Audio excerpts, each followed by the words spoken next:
Hello, and thanks for looking in at today's video. Now, I'm back up in the loft at the Triang Super 4 based vintage layout, and I'm looking forward to running a couple of locos with you today. Now, if you saw last week's video, you'll remember that I unpacked a few items from a box of really nice 1960s and early 1970s model railway and other items, and we're going to be taking a look at this shortly, the R.259NS. Incidentally, after the last video, thanks very much for pointing out my mistake in being really used to signify noise, a steam sound tender. So I was mistaken there, thinking it was for nickel wheels, but it's great that you pointed that out to me. Now, if you've seen the previous 2 or 3 videos, you'll know that I've been doing a little bit of work with this Wrenn Class 20, the W2230, and I'm going to be running this today as well.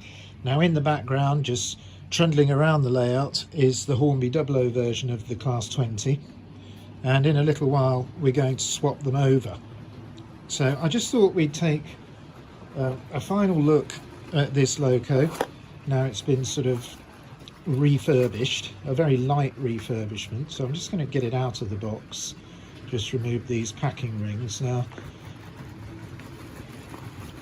if you remember back to last week, I was in the process of removing the long handrails down the side of the body shell because they were quite rusty, and so were the heads of the split pins, and I thought it really detracted from the look of the model. So I had a nice hour the other evening and managed to unclip the split pins, take everything out and give them a good clean with wire wool. And I hope you agree with me, it really has, you know, it's crisped up the look of the loco. It's in great condition. Now, my repaired side frames are on and they seem to be holding on well. So we'll see how that stands up to a bit of layout running later. And just going by is the 00 item. So I'm going to put that to one side now. Now, quite a few of you were interested in this really nice R.259NS Britannia from 1971.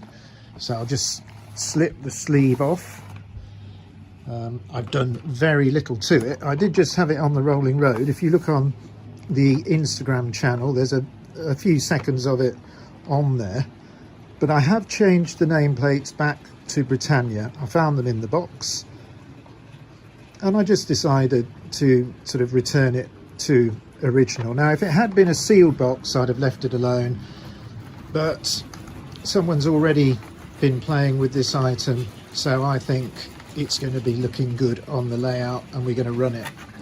Now, I had some excellent suggestions about the rolling stock to use, so I think we'll keep it on the layout for a little while because I'd like to try and use various different coaches behind the loco. Today I'm going to be running some early Triang Blood and Custards, but I really like the idea of running it with some blue BR coaches, and I think there's a picture in one of the catalogues. We'll see that shortly. So a very light oiling, and I've taken the element out of the smoke generator. Now, I've also probably, I don't know whether it was necessary or not, but here's the nameplate. So I did put the Oliver Cromwell name back into the section of removable plates, and it is slightly damaged. And I found on Peter's Spares brand new sheets for very little money of these nameplates, so I've ordered a couple just to put in the box to maintain the originality of the loco. And I also at the same time managed to get a couple of these nice gold and red Britannia nameplates, so I might leave the originals on the loco, but it gives me the option of putting on a nicer set if I want. So we do know from looking at the instruction sheet that this is a 1971 version. They didn't put NS on the stamp. Now, I've spoken to a friend of mine who's got the same model, and he showed me his instruction sheet, and that doesn't have the N either, so it's not really an omission. I just think it's what they did. So I'm going to wonder now, I'm going to try and show you a few catalogues just quickly before we get to the running. And this is the 17th edition, so this is probably around 1971. Now this was from Watts the Furnishers in Northampton, my local town. Now let's open it up and look for the loco. Well, there it is, and doesn't it look very smart there, the 259NS Britannia, and that is indeed pulling some Mark II coaches, if my eyes don't deceive me. Let's see if we can look, there's lots of words there. It's exhaust steam sound, nickel tyres, alternative names, and look at that, 840 milliamps. What would our new DCC friends be thinking about if their locos started drawing huge amounts? But we've got a smoke generator.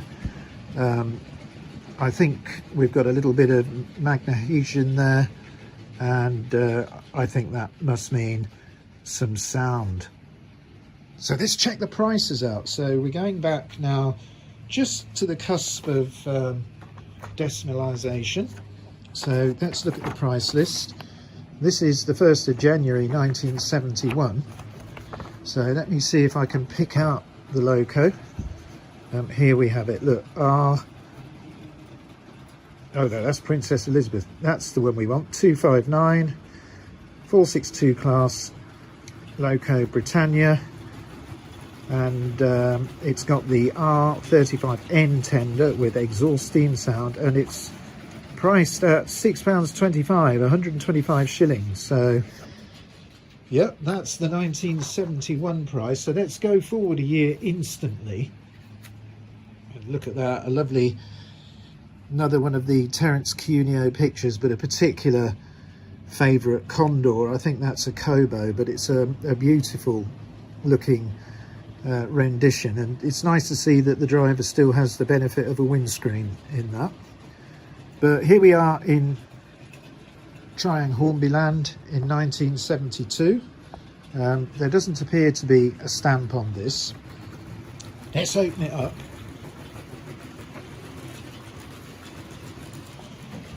Okay, well, slightly, I think that's a nice photo. There it is again from the other side, and all the features from the previous catalogue. So let's see the price. The problem is I just have to find the correct piece on here. So let's have a look. I think it's just here, and it's already gone up to £7.30. So it's gone up £1.05 in the space of a year. And this is indeed the last year that the loco appears in this form in the catalogue, because if we scoot along now to the next catalogue, can you see, I think that is, I don't know whether it's the Oliver Cromwell. It's got a longer name badge, but the number looks like 7,000 still, doesn't it? Very interesting, that depiction there. I can't quite make the number out on the door. It also looks like 70000, 70,000. So maybe that is the Britannia, but with a different nameplate. Does that say Britannia on there? I think it does actually, doesn't it? The nameplate looks deceptively long in this picture. But anyway, here we are, edition 19, and things have changed. And I'll show you why. Because if I get the catalogue opened and up to the camera, can you see a big shiny red new? And that's for the Black 5, which was a big favourite in 1973. But look, nestling down here, we've got Oliver Cromwell. And this ever popular model has been re-engineered and is powered by the tender-mounted Ringfield motor. Locomotive, driving wheels are now all of finer scale and all flanged. These improvements have resulted in a really superb model of the Britannia class, one of the British Rail's most successful designs, and I do believe it is the same body moulding and to some extent the same chassis. But let's check out what has happened, because if you remember, we paid £7.30 last time, but here we have the new, and it's numbered R.259NS Class 7 loco, Oliver Cromwell with tender. Look at that. So a hefty jump there from £7.30 to £10.45. So it's gone up £3. So quite an increase, really. You know, considering that parts of the model were indeed just carried over from the previous iterations.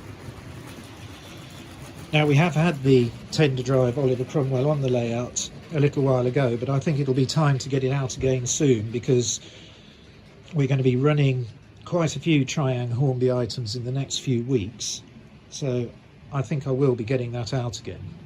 But right now it's time for some running, so I'm just going to bring the Hornby 00 Class 20 to a stop, and if I just move the camera slightly so that you can just see those blood and custard coaches parked at the long station, I'm just going to start to slow this down. There we go. Right, well, I'm going to pause the video now just for a minute, get these locos onto the layout, and we'll enjoy a little bit of running. Okay, well, I've got the Wrenn and Triang Hornby items onto the layout, and we're going to have a bit of fun running them round. So I'm just off to the controller because I want to get the freight running first. So I'm just putting a little bit of power into the Wrenn and moving it away.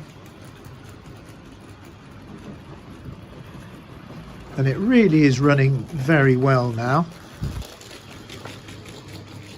And certainly looks better with the side frames added. If you saw a video a little while ago, you'll have seen it without them, and the wheels looked quite prominent without the side frames. But oh, I just caught a glint of the light along the cleaned handrail there, and yeah, I'm very pleased how it's looking. So it's just going along beautifully. They're excellent models. You just have to pay particular attention to the cleanliness of the axles. But anyway, that's running nicely, so let's get the Britannia on the go and enjoy the features of this loco, especially the steam sound from the tender. So I'll put a bit of power in.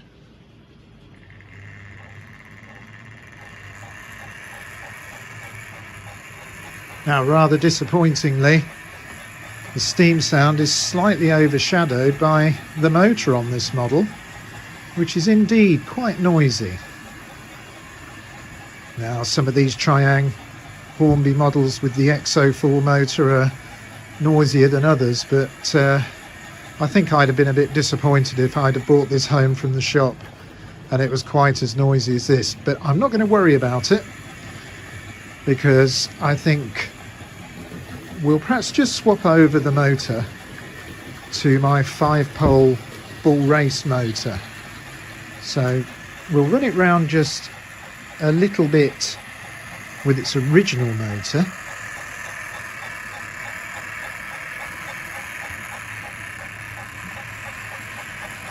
Now, there's nothing wrong with this motor, it's very tight, it just seems to be a little bit noisy. Maybe it will quieten up as it runs in, but to me it sounds a little bit noisy.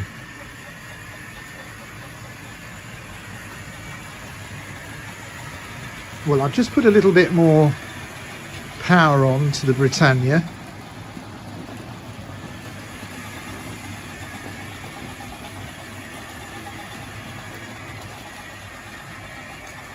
Does look good with those nickel wheels, and it's got plenty of power.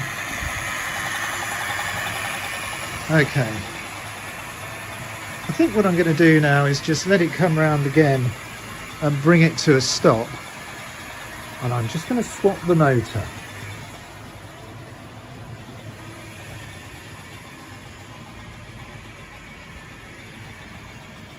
The Wrenn, on the other hand, is just lovely and quiet now.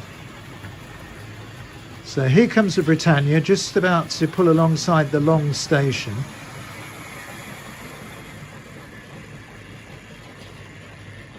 Okay. So I'm just going to whip the top off this loco and shove in my modified motor, and we'll see whether it makes much difference. Okay, well, I've got the improved 5-pole bull race motor into the loco. There's a couple of photos coming up just to show you the item if you haven't seen it before. It's something I did on the channel some time ago just to see whether I could improve these really good XO4 motors. But it's installed, and let's take a look. Let's just see now if this sounds a little bit more like how you'd expect it to sound. So a bit of power, lovely slow start with the 5-pole motor.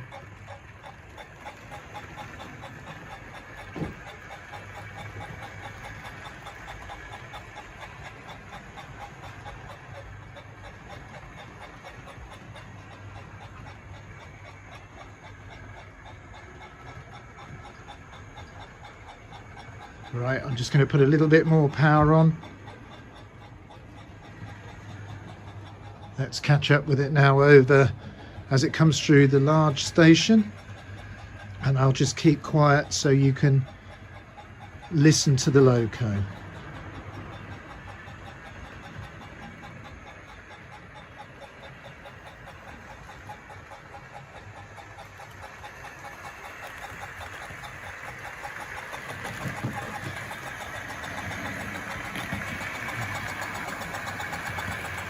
Starting to speed up a bit now. Let's get up to some more express speed.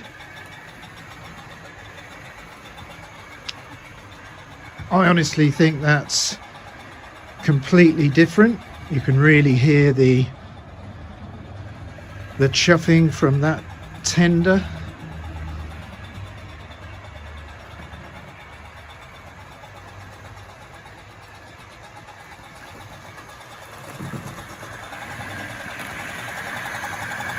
Okay, well, I think we'll get the Bo-Bo running as well. I'll just park that over at the back of the layout. Just a little bit of power and away she goes.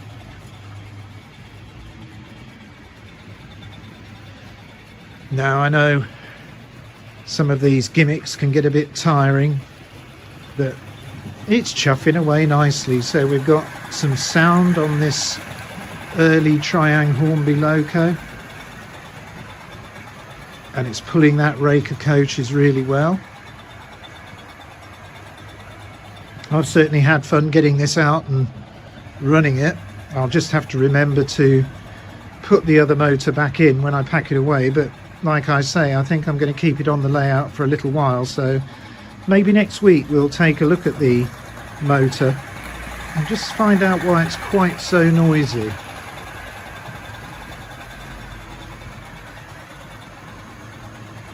Well, I hope you've enjoyed seeing these two items. I'm very pleased how the Wrenn Bo-Bo looks now. I'm really pleased I picked that up from the last TCS show I went to, and it's turned out to be a lovely loco. So next week I think we'll get another one of the storage items out. A lot of you have said you'd like to see that Winston Churchill out, so we'll get that out of the box and see how it looks. But until then, I'm going to leave you just with a few more minutes running of these two lovely vintage items, and until the next video, I'll say goodbye.